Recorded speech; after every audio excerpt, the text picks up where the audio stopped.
Hi friends, ఎలా ఉన్నారు? నేనైతే చాలా బాగున్నాను. నేను ఇక్కడ ఎందుకు వచ్చానంటే ఆ కూర తీసుకెళ్ళడానికి వచ్చాను. ఈ కూరని మా భాషలో సెర్వెట్ సగ్ అంటాము. మరి మీ భాషతో ఏమంటారో కింద కామెంట్ చేయండి.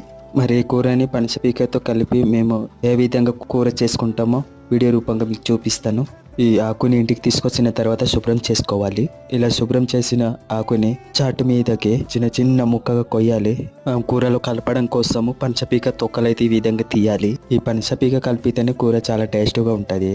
తొక్క తీసిన పనసపీకని వైట్ కలర్ వచ్చేలాగా రాయి మీద రుద్దాలి. ఇంకా ఇవి నీట్గా కడిగేసి కూరలకి వేసేయాలి. తర్వాత రైస్ని నానబెట్టాలి. ఈ రాయిని నీట్గా కడిగేసి మనం నానబెట్టుకున్న రైస్ని ఈ విధంగా నూరుకోవాలి. కూరలోకి కొద్దిగా చింతపండు వేసేయాలి. ఒక అరగంట పోయిన తర్వాత మేము నూరుకున్న బియ్యం పిండి కలిపేసి కూరలోకి వేసేయాలి. అప్పుడు కూర చిక్కగా వచ్చి చాలా టేస్ట్గా ఉంటుంది. అలానే వీడియో ఎలా ఉందో కామెంట్ చేయండి.